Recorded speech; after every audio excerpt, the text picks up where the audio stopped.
In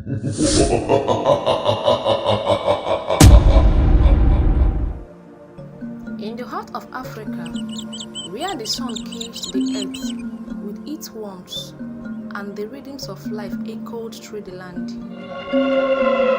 there lived two brothers, Akin and Tunde, born of the same lineage but divided by pride and ambition. Their father, the venerable king of the realm, had once dreamed of passing on his legacy to both his sons, hoping they could rule side by side with wisdom and compassion. But as fate would have it, disagreements festered between Akin and Tunde, tearing apart the fabric of their brotherhood and plunging the kingdom into darkness. With hearts heavy with resentment and minds clouded by rage, Akin and Tunde chose to part ways, each claiming a portion of their father's kingdom to rule as their own. Akin, the elder brother, established his kingdom in the west, where the rivers flowed freely and the field teemed with life. His reign was marked by fairness and empathy, and despite the rift between them, he still held onto the hope of reconciliation. Meanwhile, Tunde seized power in the east, where the mountains stood tall and proud, casting their shadows over the land. His rule was marked by oppression and tyranny, his taste for dominance blinding him to the bond he once shared with his brother. Tunde, who has always wanted to rule the two kingdoms, sought for a means to war with his brother. It was evening, and the beautiful maidens from Akin's kingdom went in search of firewood and to fetch water from the stream of the land. It happens that Tunde's men led an ambush and kidnapped few maidens. The other maiden, who escaped, ran back to Prince Akin to tell him what had befell the land. Akin got angry. He had desperately avoided bloodshed. He only sought a peaceful resolution, but Tunde's thirst for power knew no bounds. The young men on his land got bruises as they were defending themselves from the young men who came attacking them from Prince Tunde's kingdom.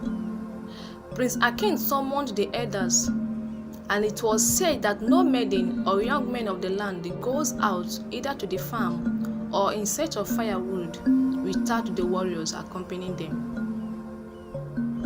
The land was quiet for some weeks, as Tunde's men had seen that they couldn't stand the fight from Prince Akin's warrior. One day, they laid an ambush to have Prince Akin's men beheaded, but the gods averted it. Tunde's men were captured.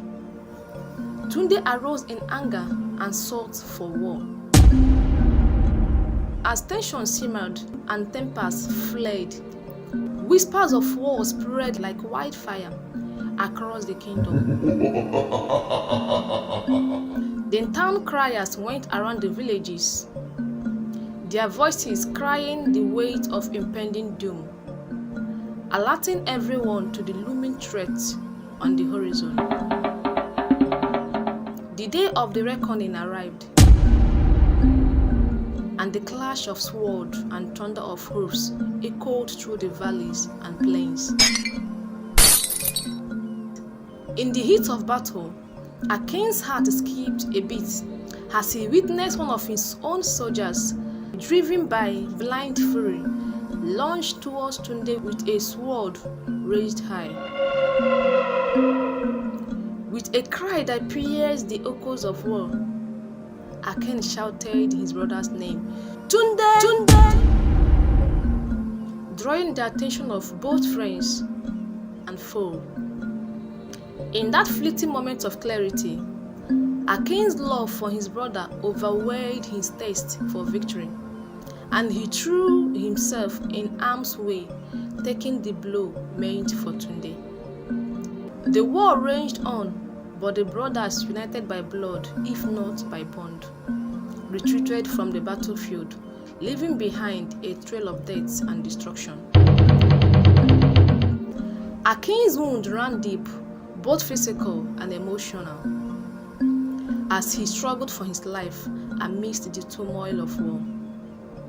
Akin was taken home, where he was tended to by healers and loved ones alike. But even as he lay on his sick bed, his thoughts turned to his brother, hoping against hope that their bond could be salvaged. However, Tunde's heart remained hardened by resentment and ambition. Despite Akin's sacrifice, Tunde nursed a burning desire for revenge, his mind consumed by thought of usurping his brother's throne. Under the cover of night, as the world slept and the spirit whispered in darkness, Tunde crept into Akin's tent, his heart devoid of mercy or remorse. With the guards asleep and the night shrouded in silence, Tunde approached his brother's bed, his sword gleaming in the moonlight. But Akin, sensing his brother's treachery, had devised a cunning plan. He arranged the bed in such a way that it appeared as though he lay sleeping soundly, his form obscured by the shadows. As Tunde raised his sword to strike, Akin let out a cry that echoed through the night, startling the guys from their slumber. In the dim of lights of torches, they saw not their king lying on the bed, but saw his younger brother filled with anger. The guide seized Tunde and dragged him away. Tunde, overwhelmed by guilt and despair, was captured and thrown into the depths of the dungeon, where he languished for weeks without food or water. And there, in the cold embrace of darkness, Tunde breathed his last breath, fading into the abyss. With his death, Akin seized control of his brother's kingdom, ruling with an iron fist and casting aside the bonds of brotherhood in favor of power and control. The people mourned the loss of their beloved prince, but their grief was overshadowed by fear and oppression as they became slaves to Akin's reign. And so, the tale of two brothers, once bound by blood and loved, ended in tragedy and betrayal, leaving behind a legacy of sorrow and regret. Subscribe to my channel for more amazing videos.